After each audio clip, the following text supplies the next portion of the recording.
So welcome students. तो इस video lecture में हम स्टार्ट करने वाले हैं चैप्टर 5 लाइट एनर्जी का एक्सप्लेनेशन। जैसे कि आप देख पा रहे हो, ये हमारे पास बुक है connect with science physics class 8 के लिए, और ये हमारे चैप्टर का नाम है लाइट एनर्जी। जैसे हम आगे बढ़ते हैं, हमारे पास ये चैप्टर है लाइट एनर्जी और इसके कुछ टॉपिक्स अपन ने पहले से लिख के रखे हुए हैं। ये टॉपिक्स का नाम है रिफ्रैक्शन ऑफ लाइट, फिर है प्रिंसिपल ऑफ लीस्ट टाइम, उसके बाद अपना आएगा common example of refraction, terms related to refractions, principle of reversibility, laws of refraction, refractive index. मतलब इस वीडियो लेक्चर में हम इतने टॉपिक्स को कवर करेंगे। जैसे ही हम आगे बढ़ते हैं, हमारा पहला टॉपिक आता है रिफ्रैक्शन ऑफ लाइट। तो इस टॉपिक में हम रिफ्रैक्शन ऑफ लाइट को ठीक तरीके से समझेंगे। तो हम इसकी डेफिनेशन देखते हैं। डेफिनेशन क्या बोलता है कि when a ray of light travels from one transparent medium to another transparent medium, it undergoes a change in its direction, that is it bends at the boundary between the two medium. This phenomena is called refraction of light. तो हम जैसे कि देख पा रहे हैं कि हमारे पास दो मीडियम है, एक तरफ ग्लास दिख रहा है और दूसरी तरफ हमको एयर दिख रहा है, और लाइट हमारी एयर से आ रही है और एयर से आने के बाद ग्लास में ट्रैवल करती है। जैसे कि आप लोग सब लोग जानते हो कि लाइट हमेशा स्ट्रेट लाइन में मूव करती है, लेकिन हम देख रहे हैं कि जैसे ही इसका मीडियम चेंज हो रहा है, लाइट जो है एक ट्रांसपेरेंट मीडियम से दूसरे ट्रांसपेरेंट मीडियम में ट्रैवल कर रही है, और जैसे ये एयर से ग्लास के अंदर एंड करती है तो इसके डायरेक्शन में एक चेंज आ जाता है, या फिर ये थोड़ा सा बेंड हो जाती है। इस फिनोमेना को हम क्या बोलते हैं? इसी फिनोमेना को हम रिफ्रैक्शन ऑफ लाइट बोलते हैं। ठीक, तो हम ये देख पा रहे हैं कि ये इंसिडेंट लाइट सीधी आ रही है और आने के बाद क्या हो रहा है, ये थोड़ा सा बेंड हो जा रही है, इसका डायरेक्शन थोड़ा सा टिल्ट आ जा रहा है। इसी फिनोमेना को हम क्या बोलते हैं? Refraction of light. आप लोगों की कॉमन लाइफ में आप लोगों ने एग्जांपल देखा होगा कि किसी भी पेंसिल को या स्टिक को जब हम पानी में डुबाते हैं तो थोड़ी सी बेंड दिखती है, टेढ़ी हो जाती है। तो क्या रियल लाइफ में ऐसा होता है? रियल लाइफ में ऐसा नहीं होता है। वो हमको एक इल्यूजन होता है, उसकी एक बेंडेड इमेज हमको दिखती है। रियल पेंसिल कभी भी बेंड नहीं होती है, खाली उसकी इमेज हमको टिल्टेड दिखती है। ये क्यों होता है? ये सिर्फ रिफ्रैक्शन ऑफ लाइट के कारण होता है। ठीक, चलिए थोड़ा आगे बढ़ते हैं कि कॉजेज ऑफ रिफ्रैक्शन के बारे में पढ़ते हैं कि रिफ्रैक्शन के कॉजेज क्या क्या हो सकते हैं। ठीक है, तो कॉज के बारे में ये बोलता है कि देखिए कुछ चीज़ें लिखी हुई है हमारे पास। The cause of refraction is that light travels with the different speed in different medium. Light जो है अलग अलग स्पीड के साथ ट्रैवल करती है अलग अलग मीडियम में। जैसे कि हम देख सकते हैं कि जैसे हम ओपन स्पेस में, वैक्यूम में, या उसके सिमिलर एयर में या वैक्यूम में हम लाइट की स्पीड को बिल्कुल एक सा लेके चलते हैं, और वो कितनी होती है? वो होती है 3 × 10⁸ मीटर पर सेकंड के बराबर। ठीक, पर जैसे ही लाइट एयर से ट्रैवल करने के बाद वाटर में आती है तो उसकी स्पीड थोड़ी सी कम हो जाती है, और उसकी स्पीड हो जाती है 2.25 × 10⁸ मीटर पर सेकंड। यहाँ 10⁸ से आप लोगों को कंफ्यूज नहीं होना है। 10⁸ का मतलब ये हुआ कि 3 के बाद हमको 8 टाइम्स 0 का इस्तेमाल करना है। ठीक, इस तरीके से जब हम ग्लास में जाते हैं तो हम देखते हैं कि लाइट की स्पीड कितनी हो जा रही है? 1.8 × 10⁸ मीटर पर सेकंड हो जा रही है। तो यही रीज़न है कि जब लाइट एक मीडियम से ट्रैवल करके दूसरे मीडियम में जाती है तो उसकी स्पीड थोड़ी सी कम हो जाती है। कम होने के कारण ही उसके डायरेक्शन में एक चेंज आता है, उसमें एक बेंडिंग आती है, जिसको हम रिफ्रैक्शन के नाम पे पढ़ते हैं। इसका एक कॉज और है जिसको हम बोलते हैं प्रिंसिपल ऑफ लीस्ट टाइम। तो आगे वाले स्लाइड में हम क्या करते हैं? प्रिंसिपल ऑफ लीस्ट टाइम के बारे में डिटेल में समझते हैं। देखिए प्रिंसिपल ऑफ लीस्ट टाइम क्या है? प्रिंसिपल ऑफ लीस्ट टाइम एक लाइट का बिहेवियर है। वो बिहेवियर क्या है? जिसे यहाँ पे लिखा हुआ है, light always obeys the principle of least time which state that out of all possible path that light can take to go from one point to another, it takes the path that require the shortest time. Principle of least time क्या बोलता है? Principle of least time बोलता है कि अगर light को एक point से दूसरे पॉइंट पे जाना है और उसके पास बहुत सारे पाथ हैं, तो हमेशा उसी पाथ को चूज करेगा जिसमें शॉर्टेस्ट टाइम लगेगा, सबसे कम से कम समय लगेगा। या इसको हम और बोल सकते हैं कि it chooses a path where it travels a greater distance in the medium in which it has a greater speed and less in the medium in which it has the less speed. मतलब ये light अगर ज़्यादा speed से travel कर रही है तो वो एक ज़्यादा डिस्टेंस को कवर करेगी, और अगर वो कम स्पीड से ट्रैवल कर रही है, उसकी स्पीड कम हो रही है, तो वो कोशिश करती है कि अपने डिस्टेंस को कम करने की कोशिश कर ले। इसको और थोड़ा डीप में समझते हैं इस डायग्राम के थ्रू।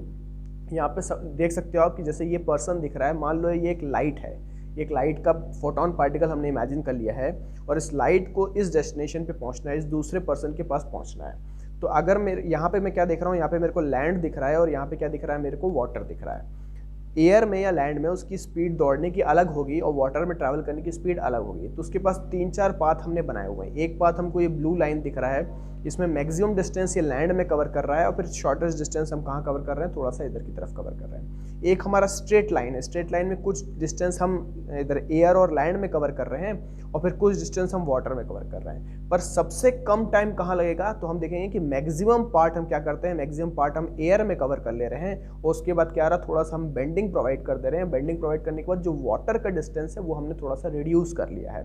वाटर के रिड्यूस करने से ओवरऑल जो मेरा जो फाइनल पॉइंट और इनिशियल पॉइंट के बीच का डिस्टेंस है वो सबसे कम इस्तेमाल किया है, सबसे कम समय लगा हुआ है। तो लाइट भी इसी प्रिंसिपल को फॉलो करती है कि लाइट अगर एक पॉइंट से दूसरे पॉइंट में पहुंचना है और उसके अंदर कितने भी मीडियम में चेंज आ जाए, वो हमेशा कोशिश करती है कि उस डिस्टेंस को लीस्ट टाइम में कवर कर ले। इसी प्रिंसिपल को हम क्या बोलते हैं, इसी प्रिंसिपल को हम प्रिंसिपल ऑफ लीस्ट टाइम बोलते हैं। जैसे कि इस डायग्राम में आप समझ सकते हो कि पहले ये एयर में चल रही है, एयर में इसकी स्पीड ज़्यादा है, ये स्ट्रेट लाइन में मूव कर रही है और ये बिल्कुल इधर की तरफ जाना चाहती है। बट हमने क्या किया, यहाँ पे एक मीडियम ला दिया, इस मीडियम को हम क्या कह रहे हैं, ग्लास। अब वो क्या करती है, अपनी लाइट चाहती है कि उतने ही टाइम इंटरवल में मैं इस लेवल तक टच कर जाए, तो वो क्या करेगी, अपने डिस्टेंस को कम कर देगी। डिस्टेंस क्यों कम करने की कोशिश करेगी, क्योंकि उसकी स्पीड ऑलरेडी कम हो गई है। तो स्पीड कम हुई है तो वो डिस्टेंस को भी कम कर देगी और ट्राई करेगी कि उतने ही टाइम में वो इस लेवल को टच कर जाए। यही प्रिंसिपल क्या कहलाता है, प्रिंसिपल ऑफ लीस्ट टाइम कहलाता है। ठीक, इसी वीडियो में हम थोड़ा सा आगे पढ़ते हैं कि अगर हम रिफ्रैक्शन को बहुत अच्छी तरीके से समझने की कोशिश कर रहे हैं तो हमको इसमें कुछ टर्म्स को जानना बहुत जरूरी है। तो ये जो स्लाइड हमारी बन रही है बोलते हैं टर्म्स रिलेटेड टू रिफ्रैक्शन। तो पहला पॉइंट है हमारा इंसिडेंट रे।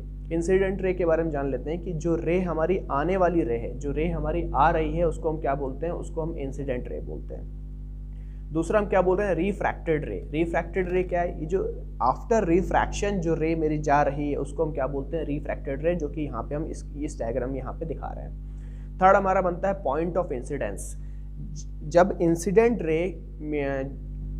रे सरफेस को टच करती है, जो सरफेस दो मीडियम के बीच में एज अ बाउंड्री की तरह काम कर रहा है, इस पॉइंट ऑफ कॉन्टैक्ट को हम क्या बोलते हैं, पॉइंट ऑफ इंसिडेंस बोलते हैं। फिर हम आगे बढ़ते हैं, चौथा पॉइंट है हमारा नॉर्मल। नॉर्मल का मतलब क्या होता है, नॉर्मल का मतलब परपेंडिकुलर होता है। परपेंडिकुलर किससे, इस सरफेस के साथ हम एक परपेंडिकुलर लाइन इमेजिन करते हैं, उस परपेंडिकुलर लाइन को हम क्या बोलते हैं, नॉर्मल नाम देते हैं। ये जो मेरा सरफेस है जो दो मीडियम को अलग कर रहा है, इस सरफेस से अगर मैं एक परपेंडिकुलर ड्रॉ करूंगा तो इस परपेंडिकुलर को हम क्या बोलेंगे, इस परपेंडिकुलर को हम नॉर्मल बोलेंगे। उसके बाद बनता है हमारा angle of incidence. Angle of incidence क्या है उसको समझना होगा हमें। ये जो एंगल आई बना हुआ है हमारा, ये एंगल ऑफ इंसिडेंस कहलाता है। और एंगल आई क्या है, इंसिडेंट रे और नॉर्मल के बीच में बनने वाला जो एंगल होता है वो एंगल ऑफ इंसिडेंस कहलाता है। इसी तरीके से हमारा दूसरा एंगल ऑफ रिफ्रैक्शन है।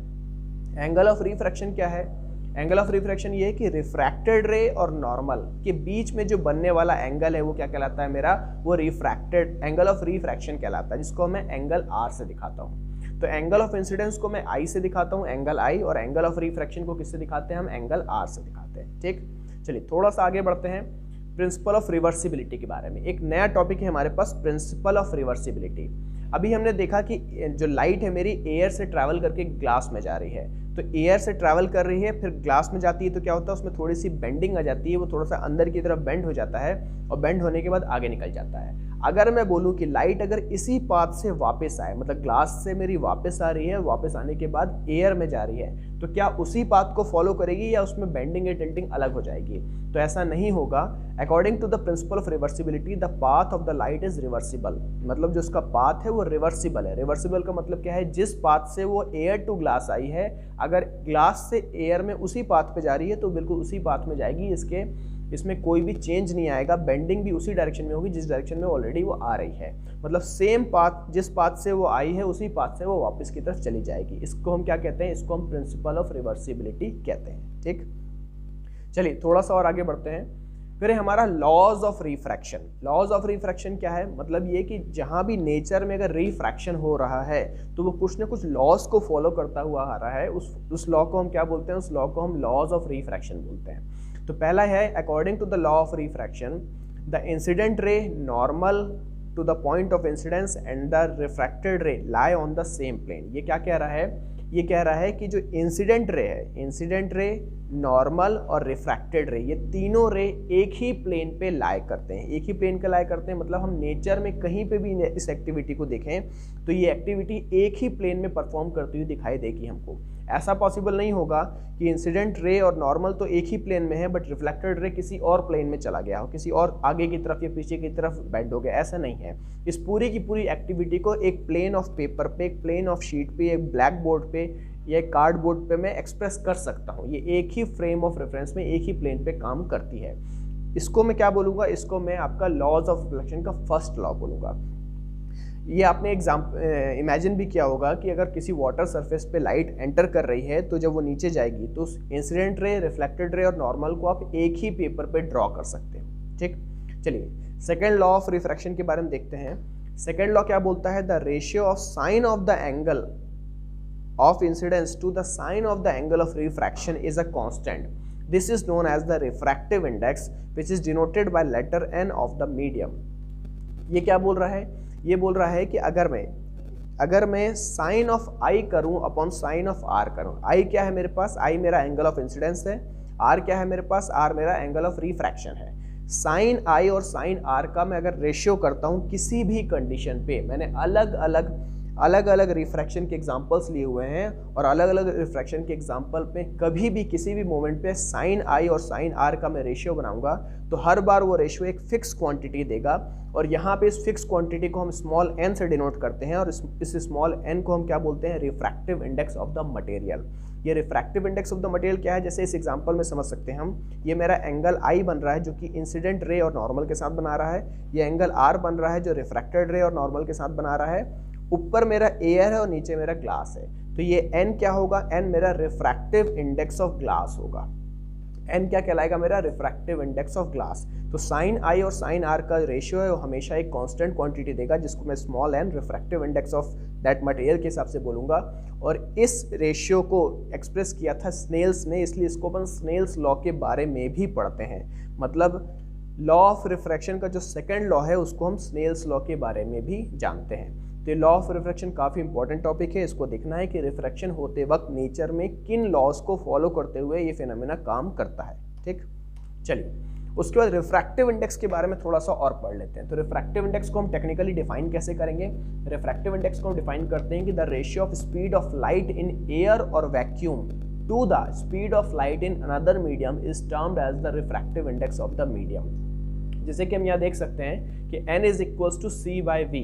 यहाँ पे c क्या है, c एक कांस्टेंट है। कांस्टेंट मतलब क्या, जब भी लाइट एयर या वैक्यूम में ट्रैवल करती है तो उसकी स्पीड को हम c से डिनोट करते हैं जो कि एक फिक्स है 3 × 10⁸ मीटर पर second divided by v। v क्या हो जाएगा, velocity of light in that medium. तो ये एक रेशियो बना रहा है कि जब लाइट मेरी एयर में, जैसे फॉर एग्जांपल एयर और ग्लास का एग्जांपल लिया हुआ हमने, तो जब लाइट मेरी एयर में ट्रैवल कर रही है जिस स्पीड के साथ में, जिसको मैं c बोलता हूँ, divided by velocity of light in glass, ये रेशियो क्या बनेगा, ये रेशियो मेरा रिफ्रैक्टिव इंडेक्स बनेगा जिसको मैं n से दिखाता हूँ। रिफ्रैक्टिव इंडेक्स का एक फॉर्मूला और अपन ने पढ़ा हुआ है, फॉर्मूला क्या है हमारे पास, साइन आई अपॉन का sine r. Refractive index gives the amount by which the speed of light get reduce.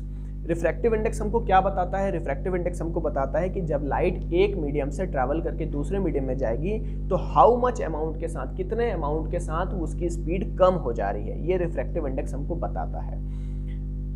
Bye which the light rays refracted और बेंड। साथ साथ हमको ये भी पता चलता है कि कितना अमाउंट के साथ में लाइट मेरी बेंड होगी। हमने देखा है कि लाइट मेरी एक मीडियम से दूसरे मीडियम पे ट्रैवल करती है तो उसमें थोड़ी सी बेंडिंग आती है। वो बेंडिंग का अमाउंट मैं कैसे पता कर सकता हूँ, तो उसको पता करने के लिए हमारे पास जो टर्म है वो क्या कहलाता है, रिफ्रैक्टिव इंडेक्स।